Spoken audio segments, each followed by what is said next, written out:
Hey, everybody, welcome to Disrupting the Pattern. I'm glad you all have made it here today. And joining me today, we have Dave Lowe. I'm the CEO of Isi Federal. Let me at least get that out there. And then joining us, we have Jamie Zell. Say, hey, Jamie. Good morning, everyone. Hope you're having a great day and taking advantage of this first quarter of spending with the federal government. Hey, don't you know it? That's fantastic. So real quick, we'll tell you a little bit about some of the sponsors here. Revolution Payment Systems. They understand the government. If you're doing credit cards, check these guys out. They're great folks to be able to get to know. If you're looking to organize your information and you want to apply a capture management process to a CRM, reach out to InfoStrat. We're moving our information back and forth to the dynamic CRM right now. Quick Fuse, if you have a GSA schedule, sign up for quickfuse.com, QUIKFUSE.com, and you can get e-buy notifications faster and all in one place. It's a great thing to do. Just a quick disclaimer. This event is not affiliated or endorsed by GSA or any other agency and is provided to the audience for the informational purposes only. And all participation in this briefing is voluntary, and engagement by government personnel, and we never know who's going to pop up, is not an indication of endorsement of or commitment to purchase from any vendor, you or me. So there you go. So we got that out of the way, so now we can talk, right? So a little bit about this webinar. This is to help you dialogue with federal experts. We're real about how things work in the federal space. We'll talk about some winning strategies, winning tactics. We'll show off ourselves a little bit because this is what we do every day. We'd love to have you know a little bit more about what we do, so we'll tell you about that. Real quick, some housekeeping. You'll notice that Jamie and I are popping up on your screen. If you don't want to see us, you can drag that little thing and get us to disappear. If you do want to see us larger, you can spread that thing so that you can see both of us and track the presentation at the same time. We are recording this. Hopefully everything will stay up and running the way that it's supposed to, and we'll be able to get us to a place where we can dialogue as well. So the other thing is with that dialoguing is make sure that you fill in your information and on the right hand side. You can find the chat bar, you can ask questions, and you can also enter your PIN so that we can unmute you. And that way we can have good dialogue. Today we're going to do our best to do that. And why are you here today? Go ahead and fill that out as to why you're here. Open the panel up and let us know. And we'll talk a little bit about what it is that you need us to talk about as well. So we're going to dive specifically into a couple of areas today. The main area that we're going to be concentrating on, Isi Federal does a lot of different things in the marketplace. We provide full-blown representation in DC. We do marketing. We do briefings. We help you understand the federal space and intelligence and the components that are involved in that. We can even do your bid submissions and things like that. But today, we're talking about vehicles, and specifically, we're talking about GSA schedules. GSA contracts, it's one of the vehicles that the government uses in order to purchase from, and we'll be talking about that as we move through this presentation. So if you open that up, anybody answering that question there yet, Jamie? I told you I was going to answer the questions. Anybody let us know why they're here? Let's see. I got a couple. It says Sathi says, for information. Great. Glad you're here, Sathi. Glad that's working. Bobby K. Learn more about submitting successful bids for GSA. Love it. So anybody else want to throw in there? We'll absolutely include what you want, and we'll get specific about that, Bobby, in a little bit. We'll probably take a couple things. We might even take it offline, but if there's anything that we can do for you, we'd love to be able to include that as part of the presentation. So anybody else can pop in there too. Now, real quick, I'm going to get a poll together here for you. And that is, do you currently have a GSA schedule? Because this is going to it's going to give us an idea of the types of folks that are on here. So go ahead and answer that for me. And we may change a little bit of our structure if it keeps this. I don't know if everybody's answering. Yeah, go ahead. Come on, everybody, get on the stick. Let's go. All right. So most of the people here do have a GSA schedule. So what I'm going to do, we're going to shift this up a little bit because we are recording this. I'm going to close this poll and get this back on here. because we are recording this, we're going to walk through a process. And because most of the folks have GSA schedules, we're going to help other people that are looking to get a GSA schedule and what it takes to get one. So we're going to talk a little bit about it, and we're going to talk about some of the challenges that you may have had in doing that. So in the middle of this, if you can pop open that panel and let us know some of the challenges that you had in getting yours. That's some of the things that we're going to pass on to some other people. And then we're going to get into some other pieces. Some of those are, first of all, GSA schedules. If you already have one, you know what they are. Do you need one? Do you need another one? That's one of the things we'll talk about. And can you get one? And the answer is yes, if you already have one. And then most importantly, probably for most of the people here, is how do you make money with it after you get it? So let's help some people understand what GSA schedules are all about, and then we'll all work together on how we can make money on it. Fair enough? Does that sound like a plan, Jamie? You bet. Sounds great. All right. So real quick, federal contract vehicles are tickets to the dance. There's several different vehicles that are out there. You have GSA schedules, that's one of them, right? You have BPAs, right. You have IDIQs, you have GWACs, you have just single contract vehicles that are for a project only, right? But every one of these, in order to do business with the government, you have to have some sort of vehicle, some sort of agreement that the government can purchase from you. And a GSA schedule, also known as a GSA contract, is exactly one of those things. So we're going to do a quick recap for the folks that already have them. And then for the people who don't, that's who this is really for. So chime in with me and help the people that are looking to get a GSA schedule. And that way we can all benefit from this session. Fair enough? So Jamie, let's talk about this. Tell us about what a GSA schedule is. Well, a GSA schedule is, in fact, a purchasing vehicle. It's also the most common one to the United States federal government. Been around since the 1940s as a common way of streamlining the purchases of products and services. It covers a full array of services, and it allows you to be able to use that vehicle to win business more easily with the federal government, make it easy for the buyers to buy from you. It runs for a 5-year term, your initial GSA schedule, and then it's renewable, and it can run 3 additional 5-year terms on top of the original award, which allows you to go up to and including 20 years with one GSA schedule award. Super. That's perfect. Now, these are what's known as multiple awards, right? These are multiple award schedules. So tell us what that means when we talk about multiple awards. Well, it's a GSA schedule. It's kind of another AKA thing. It's also known as a multiple award schedule, or MAS, also a federal supply schedule, or FSS. These are how some buyers know this, and it's important for you to know that when they're asking you if you have this and you're holding your GSA schedule, that your answer is yes. There's 39 schedule categories, obviously, which cover a whole wide array of products and services, and that menu is vast and wide. Really, the only thing it doesn't cover is guns and ammunition. Everything else they're buying off GSA. There's a thing called special item numbers, also known as SIN codes, and that happens within each GSA schedule, which further breaks down the specifics within a schedule category of what you can sell to the government within that particular GSA schedule. And one of the things that's interesting is that it's actually self-funded. So there's 0.75% that gets charged to the agency, right? It's all built into your pricing, but it gets charged to the agency and it funds GSA. So GSA is a self-funded mechanism, and we'll get back to that in a few minutes. But that's one of the things. That's one of the ways that it kind of differentiates itself from other components. So tell us a little bit about why somebody would even want one of these things, and what we do with that. Well, for starters, there's a large portion of spending. It's typically about 25% of total government spending happens through the GSA portal, and that's very important to you because you don't want to miss that 25%. And for many people, once they realize the volume of sales going on through GSA, it's a huge amount. Also, go ahead and click on. Oh, sorry.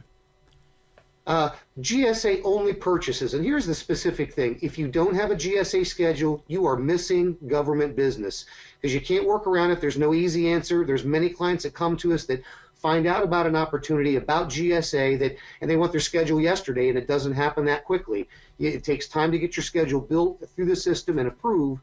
So you want your schedule ahead of time so you don't get caught in that crossfire, because when GSA buys, you either have a schedule or you don't. That's right. Also, too, when you're doing GSA-based purchases, there's less competition because it's a GSA-only club kind of thing that the non-schedule holders cannot compete.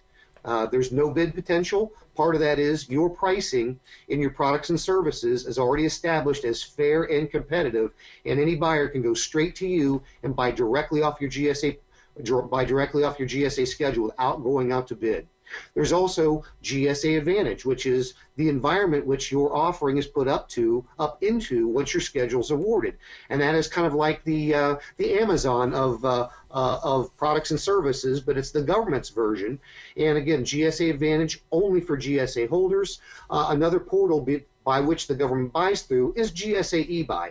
So for all you existing schedule holders out there, if you're not into GSA eBuy or haven't registered yet, that's something you want to do. If you need help with that, we can help you with that as well. That's right, and there's a couple of different components about that. We mentioned Quick Fuse earlier because as right now it's kind of a lull in the purchases, so there's not a lot of things hitting GSA eBuy. But over the course of the year, that'll ramp up until when you get in July, August, and then finally in September, it gets to be a crazy thing, and you don't want to miss things. So there's a couple of pieces I'd like to tap into here. No bid potential depends on the size of the project. They can't just all of a sudden willy-nilly give you $100 million off of your right. GSA schedule. But there are components of that there are ways to be able to utilize your GSA schedule to get to a place of no bid potential as well. And there's ways to be able to do that. So what does this mean for all federal buyers? That means, is it just a couple of people? Is it just GSA they can buy from this? How does this work? Well, what this means to all federal buyers, and again, look outside the circle of GSA, environments like NASA SUP, Navy Seaport, Army Chest. There's a ton of other agencies out there, but when you have your GSA schedule and you go to a non-GSA entity, you want to let them know you have your GSA schedule, because they know right off the bat that your company is approved. You've been through a process which your company is safe, you've proven good past performance, you're stable, your products are approved, and you've got good past performance. I can't say enough about that. That's a past performance proving component, and your products are all TAA compliant. And that's a very important component. Also, that your pricing is approved, and that's very important because they can look to the numbers off your GSA schedule as a purchase point, even if they're not buying off GSA, and use that as a component to make that purchase through you. Very important note. What Jamie just said is really critical, because they can use your GSA schedule pricing to develop a blanket purchase agreement. Right? And we talked about, a few minutes ago, we talked about the ability to be able to bridge the gap and not be bidding, right? So one of the ways to do that is to find folks that do and that understand BPAs. When they're doing repetitive purchases, they can utilize your GSA schedule pricing. Why? Jamie said it. Your pricing is already approved. It's already approved by the government to be used. So they can use that, and then you can have a blanket purchase agreement. Sometimes it's just with you, and sometimes it's with a few folks, right? And for the next 5 years, and kind of sort of even 6, if you think about it, because the way that BPAs work, it doesn't die when the BPA dies. It dies when on a year after. So it has a year after potentially. You can actually place an order on the last day and have that go for another year. So 6 years potential with BPAs, and it never hits the street. It doesn't go to FBO. It doesn't even go to GSA eBuy. It just goes to you. So that's one of the things that a lot of folks don't know about what they can do with their GSA schedule, and the importance of making sure that you maintain it and that you get some sales on it. There's some folks I know every time we do this, there's somebody who's going to say, I'm in a process of potentially losing my schedule, and we'll talk about a little bit about that too. So let's talk about how they get one, Jamie. How does somebody go ahead and get one of these things? Well, for starters, when you want to go get a GSA schedule, you have to, it's an application approval process. And in that, you have to go out and get the latest solicitation for your GSA schedule. And we do that by identifying the best GSA schedule, and we can help you with that, because there's a whole array to do that, and there's sometimes some crossover. So we want to do is identify the best schedule for you based on what you're bringing to the table. We get the latest solicitation, and then with that, we construct a master set of documentation about you, your company, the products and services you bring to the table, and we go through a review process. Once we put it all together, we then send it off to the GSA procurement officer. And then once the officer has that and they bring it up and we go through a review process, that leads us into the clarification process, any last review, negotiation process for pricing, and arriving at final variations until that CO at GSA is satisfied. Then your GSA contract gets awarded, and bingo, you got a GSA schedule. From there, what we do is go out to the place called GSA Advantage, and we do the painful SIP upload to get your offering up on GSA Advantage. What happens after that is the CO checks that to make sure it matches what they've just approved, and then they turn it on from the inside, and at that point, you're also visible on GSA Advantage. And so, to your point, the GSA Advantage is that, like you mentioned, it's like an Amazon of the government, what the government can buy. And there's little nooks and crannies in there. There's little ways to be able to get your information higher on the list, even if the price isn't necessarily higher, and ways to be able to go directly to your products and services that it isn't really seen by everybody. And that's part of the marketing piece, and we'll get into the marketing in a little bit because there's a lot of folks that really want to understand about the marketing piece. So with that, just, one of the questions that people usually ask is how long does it take? Sometimes you're doing it yourself and it may take a year, may take two. Let's ask that question to everybody. Open that panel up and let us know how long it took you to get your GSA schedule. I don't have a poll, but I'm doing it on the fly. So let's do that on the fly and let's know how long it took you guys to get your GSA schedule so we can share some of that information with other folks. And then we'll get into why you can use Isi Federal for that. So some folks over a year. Okay, let us know how long it is. I know people. Let's see. Raj started in March 2010 and got it in 2012. So there's 2 years, right?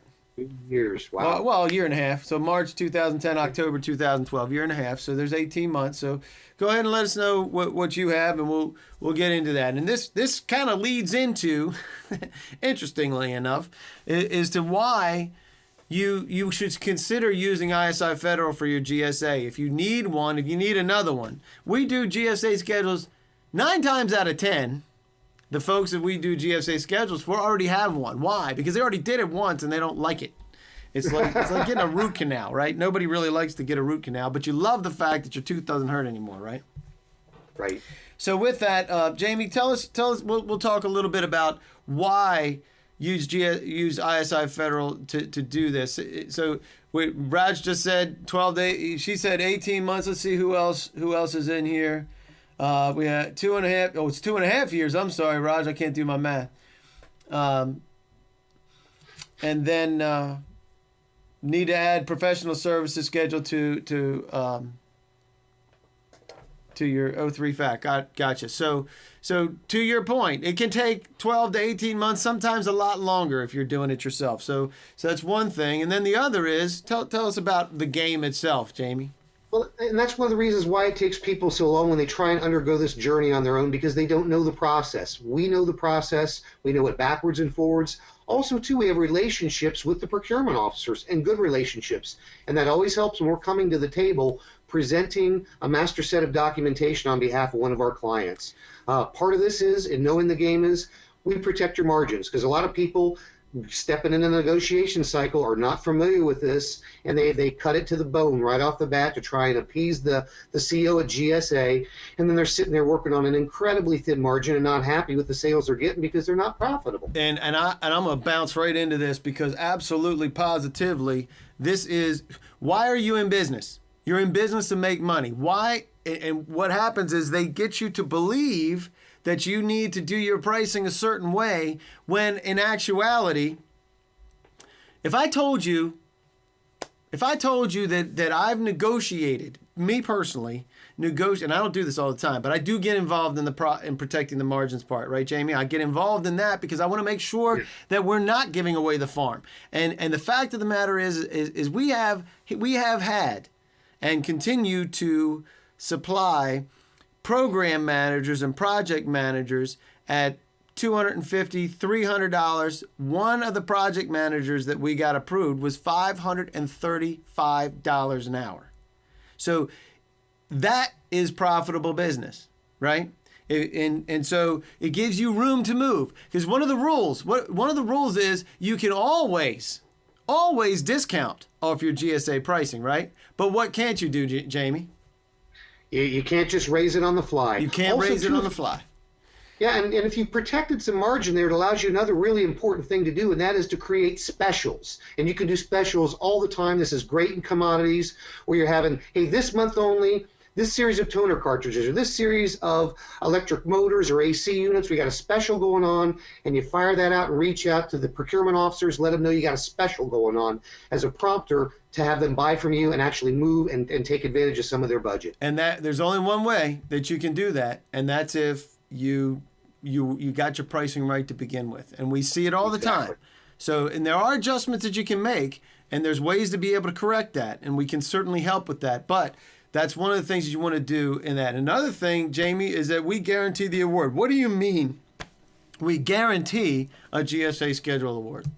We've been doing this 13 years now, and our specialist, Jenny Armstrong, is second to none. When we begin the GSA schedule process, we guarantee the award of your schedule. And we don't just sign up anybody. We want to make sure that when you're coming to the table that you have the right credentials in place, length of time in business, the proper invoices to support what you're doing, enough sales to be able to go after and get a schedule. But we guarantee the award, and if your schedule is rejected for any reason, we continue to revise and resubmit until your schedule is awarded. And I'll tell you, in doing this for 13 years, most of them go through on the first pass. And the beauty of it is we just don't stop. That's exactly right. We just don't stop. So that's how you can guarantee an award. So a big thing, cost of this is tax deductible for this year. You sign up, boom, tax deductible for this year. So if you have dollars, this is one of the ways that you can do that. And the price is $39.95, all inclusive. And just to reiterate what that means for the folks that have been out there. Now, some people, and I don't want to make you feel bad, but some people that haven't used Isi Federal to do their schedules, I have seen it. I know people that charge $20,000, $25,000 for the same exact thing. So there's plenty of places to go, and you can see it. And this is the reason why we can do this, is because we know the game, we know how to protect the margins, and we know how to get this stuff submitted on your behalf and make sure that you're supplying it the right way. Right, Jamie? That's exactly right. So to reiterate, what we have is the GSA schedule development process. Take us through it one more time, and what it is that we do for folks. GSA schedule development, we go through the complete proposal development. We handle the electronic submission to GSA. Almost all schedules go electronic now. We're with you all the way through and work with you through the review, negotiation process till we've satisfied the CO. We guarantee the award. Once your schedule is awarded, we upload you to gsaadvantage.gov, and we register you on GSA eBuy, all for the flat rate fee of $39.95. And don't be led down some path that if you spend $7,000, $10,000, $12,000, $15,000, $20,000, you're getting a bigger schedule or more of a schedule or a better schedule, because the process is exactly the same. So we like to make sure it's affordable and make sure you can look back on this and make your investment turn black immediately and be moving forward with your GSA schedule to turn that as a power tool to start getting that business that's only available to GSA schedule holders. And that's exactly right. So real quick, let's go out and ask some questions, and what you can add as folks that have already done it. Go ahead. Let's pull a couple of folks up. Let's see here. We had Sathi, she had more information. For more information, Bobby, learn more about the submitting successful bids for GSA. We're going to get to that. We're going to get to a place where you can get ahead of those bids with GSA in just a minute. Let's see who else has raised their hand. Let's see. Here's I don't know how to say. Let me see. Is this Jai Tinder? Is that your name? And do you have a microphone? Last name is Singh. Jitender Singh. If I'm butchering it, I apologize. if you have your let's see, attendee is self-muted and can't be unmuted by the organizer. So you got to unmute yourself over there. Jatinder. Yeah, please do. We'll bring you on and we can chat about this. Yep, we'd love to talk about it. Let's see. And I'll keep you unmuted. So if you can unmute yourself, otherwise you can text things in here. Let's see. If there's anybody else, I'm trying to get this piece done. I can't get really anybody else undone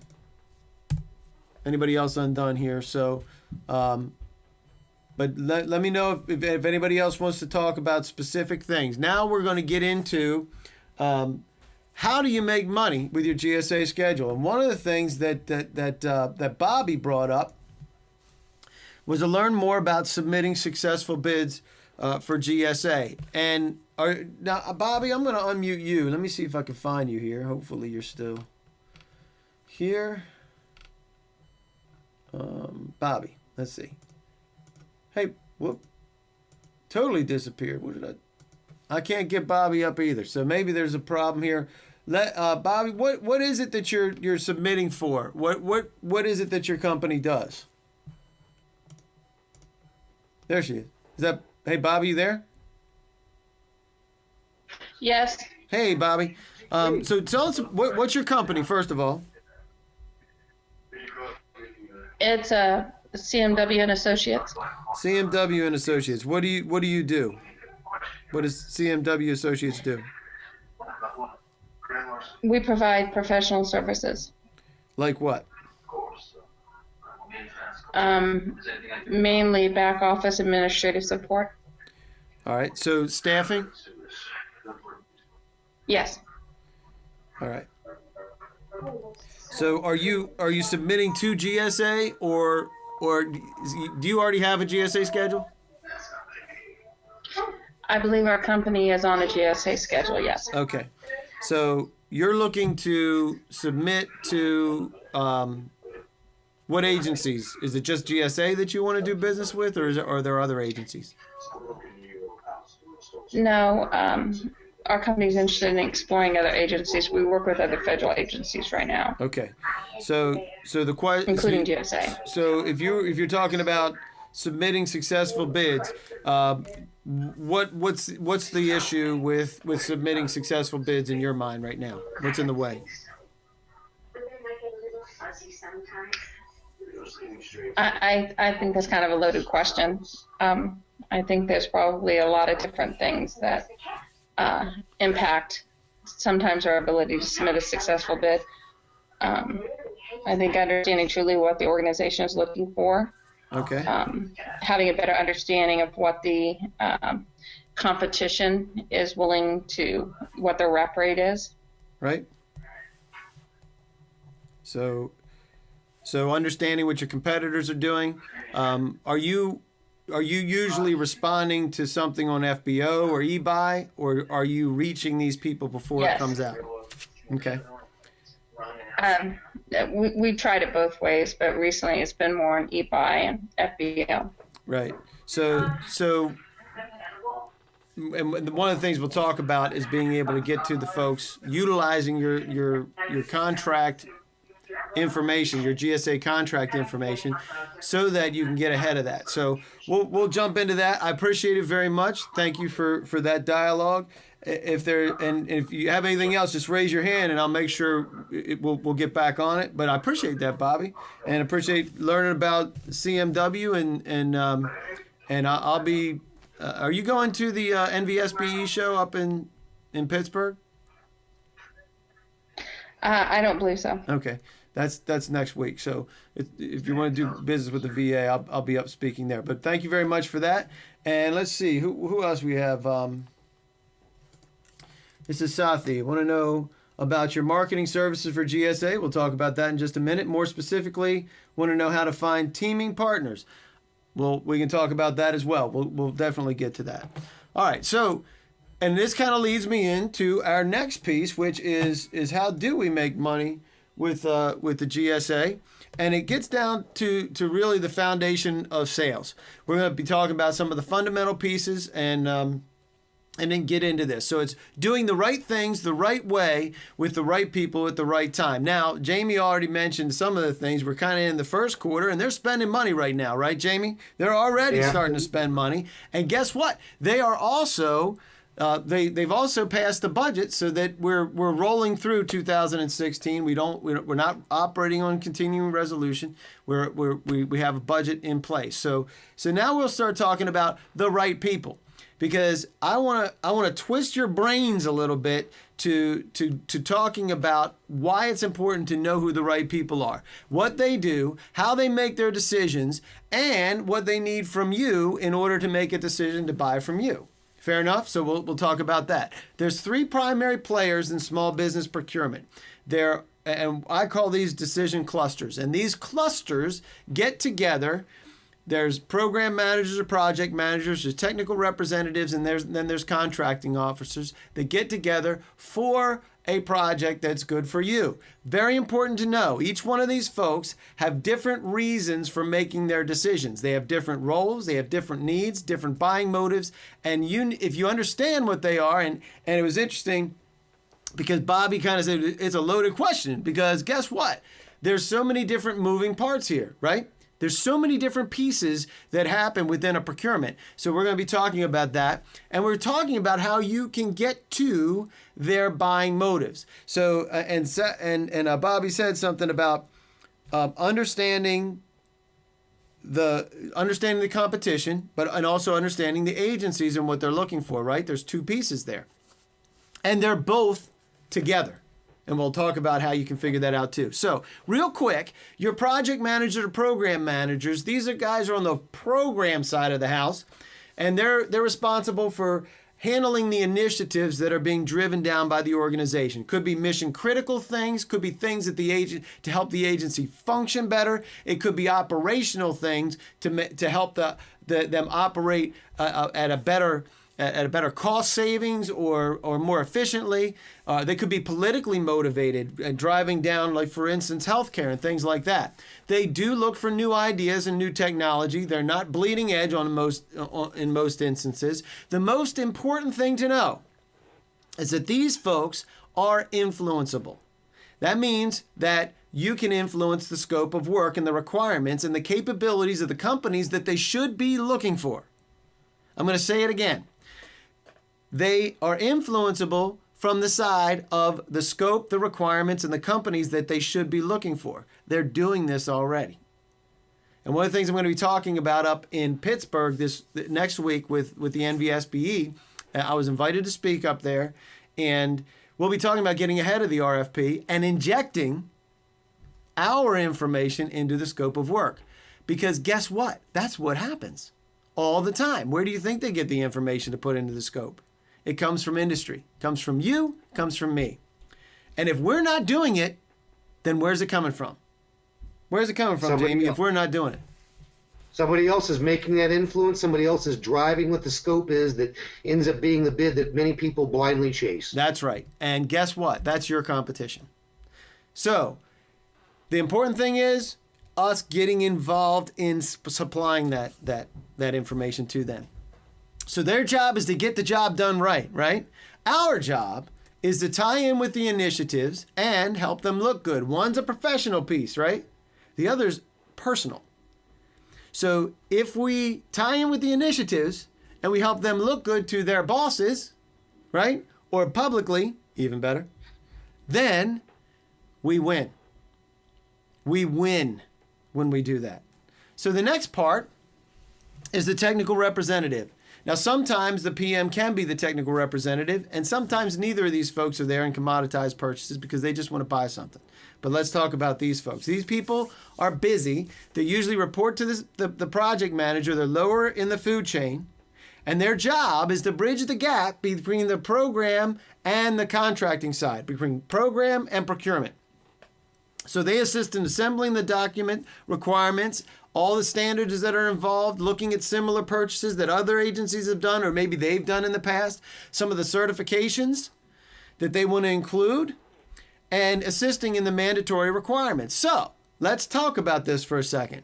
Where do you think they get the information for the certifications that they should be thinking about? Where do you think they come from? They come from you and me. We feed that to them and say, hey, if you want this to work right, you want to make sure you have this type of certification. That certification may just be an association membership. Done it multiple times. They have to be a member of this association, and they have to have that member association for a number of years. So that's a way to divide yourself from your competition right there. So your job is to help with the requirements and, again, help them look good. So one of those is professional, one of those is personal. Both of those are buying motives, by the way. Helping them with the requirements. Who doesn't want help in what they do every day? So the next person, these are the people with the money. These are the folks that are actually executing contracts. They are busy. They will not teach you how to do business with them. If you go to them and say, well, I would like to have some money from you, and I just don't know how to do it, they're not even going to give you the time of day. Why? They don't want to change. They don't like risk. They don't like new things. Their job is to move paper. This is not to minimize what they do now. Remember, they spend millions of dollars, sometimes tens of millions, hundreds of millions of dollars a year on what you provide. So they're experts in moving the paper, and what they do is they select a mechanism for it. Is it going to be full and open on FBO? Is it going to be released on GSA eBuy? Is it going to be released between 3 GSA schedule holders? Is it going to be set aside for women-owned, for just competed between 2 women-owned or service-disabled companies? Is it going to be set aside sole source for an 8A? This is the person that makes that decision. And then they develop the contract documents, and sometimes they administer it post-award, and they're the ones that are actually stroking you checks. So what do they want? They want the fastest way to purchase. And our job, what's our job, Jamie? Is to make it easy for them to be that decision. That's right. Make it easy for them. And while you're doing it, make sure you're valuing them. And this is something that we miss a lot of times, is that we think that, all they do is just sit around and do nothing. They're just government workers, blah, blah, blah, right? And they are government workers. But guess what? They're human beings. And they get up every morning, and I wouldn't want to do their job because they got to deal with stuff that we would never see. The politics of things and their inability to be able to move through the muck and the red tape is something I just don't want to be, I could never do. So that's some of the things. For me, I value these folks, not just because they have a whole bunch of money that we want to have access to, certainly, but valuing them as an individual and helping them. I even help them fill out their paperwork. I'll fill out the standard forms for them. I'll show them, hey, this is what it looks like. I just want to send this over. It's a sample, cut and paste. Use it if you want to. Here's some samples that you can use if you want to use, just want to make it look like this. And guess what? That helps them. And then they remember that, right? So they want the fastest way to purchase, which leads us right back to our GSA conversation. You have a GSA schedule already, a lot of folks. Give that. That's one of the ways that you can make it fast for them to purchase. They may not even know how to make it fast, but you can give them some additional advice on how they can set up a BPA, faster purchase in the future. You can tell them, hey, what if we just competed between these 2 companies, us and somebody else? That's faster than doing it with everybody. So you can suggest that. And some folks will take advantage of that. And guess what? Then you're competing against one other company who happens to be just as qualified as you. And then you're competing between just you or 2 or 3 other companies. And how much better is that than having to go out with everybody under the sun? Because nobody wins when there's 40 or 50 respondents. Even you win and you don't even win. Why? Because you probably missed something in your response, or you bought it so that you can stay in business, right? So that's where we go. So that's in getting into this. There's 3 great questions when you're talking to these people. These are the people that we recommend and we help you get to. Is 1, what's your preferred vehicle? And then shut up, and they'll tell you. Because one of the things that blows my mind about this question is you're telling them that you know their world if you ask this question. What's your preferred vehicle? Do you like GSA? Do you like NASA Soup? Jamie mentioned NASA Soup earlier. Army Chest. What do you like? What's your preferred vehicle? Well, I'm mandated to use this vehicle. Oh, is that right? For everything? Or are there some things that fall out of that? Well, there's a few things that fall out of that. So if you're mandated to use that, that's great. I'll make sure that we're paying attention to that. For the ones that don't fall in that, what's your second choice vehicle? And they may say, well, we're mandated. If you're VA, guess what? VA, mandated. What are they mandated to do, Jamie? What are they VA mandated? typically purchased through GSA. Super common vehicle. And they also follow in favor of veteran organizations. That's right. So veteran, you have service disabled, number 1, vet owned, number 2, and GSA schedules. And if you have those, if you have a vet with a GSA schedule, then you have something that they can utilize right away. So exactly. Then the next question is, who else is involved in this kind of decision? Going back to that decision cluster, what you're trying to determine is who else is responsible for your piece within that decision cluster. And guess what? If you ask that question, you might just get an answer. They may tell you to go die under a bridge someplace, but not a lot of time they'll give you the answer. They'll say, oh, that's John's office. Oh, really? What's John's information? If they gave you his name, 9 times out of 10, they're going to give you his contact information. And then finally, how can I knock your socks off? But even better, how can I knock everybody's socks off? To let you know that you made a good decision. And what you're asking them is, tell me how I can impress you. And if you listen when you ask these questions, you will come up with the answers that'll show not only their professional buying motives, but their personal buying motives. Not only their professional, but their personal buying motives. This is where you gain influence and rapport that only one other person has, potentially. And maybe they don't even have it. And that's the incumbent, where we want to be. You get in at this level and you approach them this way, and guess what? You start to gain influence, oftentimes more influence than the people that are getting the checks written to them every single day. So it gets you into a conversation with key decision makers that the incumbent may be taking for granted. This is huge stuff, folks. So, real quick, we're going to get into how you can find out who these people are that buy your stuff. These are the key people who buy what you sell.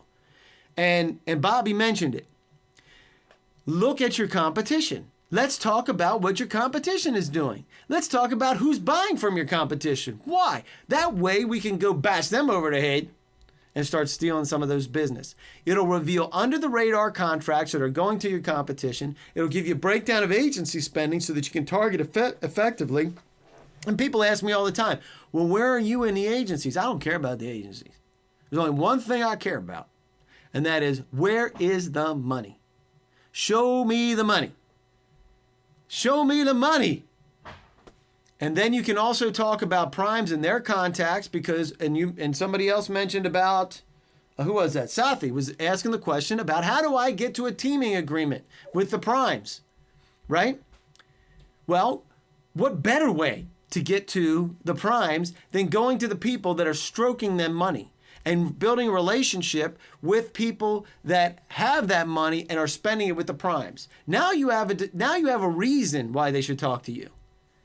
If you're an electrical contractor and you go to Clark Construction and you say, hey, I'm here, I'm an electrical contractor, I want some of that federal business. Yeah, you and 500 other people that were here yesterday want the same thing. And you're barking up the tree, you're signing up for the databases, and you're doing all this small business liaison stuff, and you're getting nowhere. Because guess what? They're not talking to the small business liaisons. Their contracts are getting run through contracting officers getting paid to around that system. You need to go around that system. Go around it, go directly to the people that are spending the money or making the decisions, and then asking them, who do I talk to at the prime? Who is your project manager on the inside with the prime? Now you have a reason to get there. And then we talk about recommended action steps to be able to get you in front of and keep you in front of key decision makers so that when they have something lay on their desk, you at least know about it, number one. Because 80% of the time, you don't even know about it. 80% of the time, it never hits anything that you ever see. And even if it's FBO, doesn't mean you're going to see it, because it may be buried under some funky NAICS code. So this is what we do. In order to be, before I want to move, I want to know that my direction is true. I want to make sure that the people I'm after are really the people that have it. And the way I do it, I look at the money, show me the money. And the way we do this is we have a Market Essentials package. It's $39.95. And it will show you every piece of what you need in order to be able to start building relationships with the people. And utilizing that. And just so you know, we do this for small businesses and we do it for large companies. Scotsman's a large company. They do trailers. They're already successful in the marketplace. They had 25% of the federal market. $80 million in federal sales. Would you consider them to be successful, Jamie? Is William Scotsman successful? Incredibly successful, yes. And yet they wanted more. They knew more was out there. That's exactly right. And they have dedicated salespeople all over the country. They had a solid federal strategy already and all the major databases. If you're not familiar with the databases, there's a bunch of people that sell you data. Data doesn't mean jack squat to me, especially if you're just talking about what's coming out and showing me that something just hit the street. It's too late for that. What we want is we want clarity into the marketplace, and William Scotsman will tell you, we provide 100% clarity in the marketplace. So the question is, what can we do for you this week? And that will include several different things that we can, here we go. Launching a poll. We can help you get a GSA schedule. We can help you win on GSA eBuy with Quick Fuse. We can get you ready for 2016 so you can disrupt your competition. We can get you meetings with key decision makers, and we can even build a program that represents your company in Washington, D.C. This is what we do every day. You can do pieces of it, you can do the whole enchilada, and we can bolt onto your sales team. Many times when we look at what small businesses need, and there's plenty of folks that get GSA schedules out there, right, Jamie? You bet. Lots and lots of them. There's plenty of folks that get those. We see it all the time. We see a group out of Florida that make our heads hurt because of what they tell you. Because they'll do anything to get your money. The question is, what do you do with it after you got it? And there are a lot of folks that are here just saying, give me a way to get in and start getting some of that business. So with that, I'm gonna close the poll. Anybody else wanna pop in here real quick? What we can do to you? We got it split up pretty much. And just so, let's see. We got folks, get me ready for 2016. Get me in front of decision makers and represent my company. So we'll absolutely reach out for you. You can look for Isi Federal on YouTube and LinkedIn. I do operate on YouTube and LinkedIn much more than I do Twitter or Facebook. I cannot get myself to do what I should. So I apologize for that. The next one that we're going to be doing is December 8th at 11 a.m. It's Disrupting the Pattern. We're going to keep this thing going. We're going to keep it going because I think it's the most important thing. And it deals with incumbents get preferential treatment. We talked about it. They're already in on the account. You can too. You can get the same preferential treatment. In fact, if you're paying attention, you may be able to beat them at their own game. And that's the key to being able to get ahead of the RFP. We're talking about that at the NVSBE show. If you don't know what that is, the NVSBE show is the National Veteran Small Business Engagement. I can't believe I remember that, actually. But you can go sign up for that. It's not cheap, but I'm telling you, there's key decision makers there. We were there last year. In fact, we were there representing one of my clients, speaking to the key decision makers, incorporating them into it. I'm speaking at on Wednesday at 10 o'clock. We're talking about getting ahead of the RFP. And everybody wants to do this. And so we have, I think last I checked, we had, I think almost 50 of the 70 already filled. And a lot of people don't sign up until the day they get there. So I know that there's going to be people that are going to be out in the cold. But we're doing that at 10:05 in room 325. So you can go there. In the meantime, reach out, visit ISI Federal, take a look at what we do. We do things differently than most folks in the marketplace. We provide, get yourself smart about the market so you can go after the right people. Then market to the right people. If you need additional contract vehicles, we can do that. We can provide full-blown representation in DC and even help you with your bid submission process to make sure that you get that streamlined so when that stuff does hit, you can respond in time. Make sense? In the meantime, reach out to Revolution Payment Systems if you're using credit cards. Sign up for Quick Fuse. You get 30 days for free. And if you don't have a CRM, make sure you check out infostrat.com because these folks can help you organize your thoughts. And with that, Jamie, we're going to let folks go, and I got no idea what time it is. Did we do it in time? Yeah, you bet. 11:50. Nicely done, and kept it inside an hour. There you go. We actually did it right. So if you have any additional questions, we can answer those now. Let's see if we have any other ones. Go ahead. You can go ahead and ask those questions. We'll keep them going. One of the questions is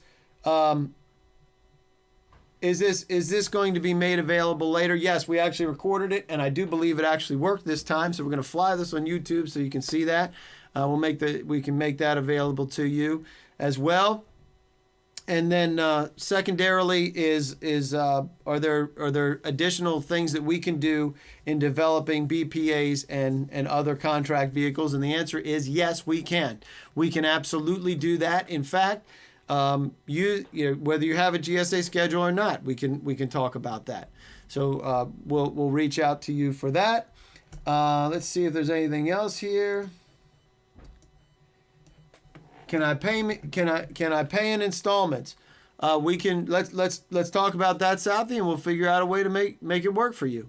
Usually takes it takes about 3 weeks to be able to get your intelligence, so we can figure out a way to be able to do that if necessary. Well, we can certainly talk about it. Depends on what kind of installments you're talking about. We don't do a 5-year plan or anything like that. So we'll do that. So we will absolutely talk with you about that. So any other questions before we jump? Because we appreciate you guys being here, and I think we got it. Jamie, anything else you want to say before we head out? You know what? I think we've done a wrap on pretty much everything we needed to cover, and wanted to thank everybody for sitting in today. Hopefully some good information here, and I can only say the proactive approach is what makes the difference, and rather than just wait for things to come out, you got to get proactive. Couldn't agree more, and we're going to be talking more about that as well. So get yourself ready, get buckled in, because we'll get this puppy running, and we absolutely appreciate you guys being here. You know, you got plenty of things you can do on a Tuesday morning, and we appreciate you being here and spending some time with us, and we look forward to seeing you on December 8th. Have a great Thanksgiving. Happy Thanksgiving, right, Jamie? That's right. All right, guys.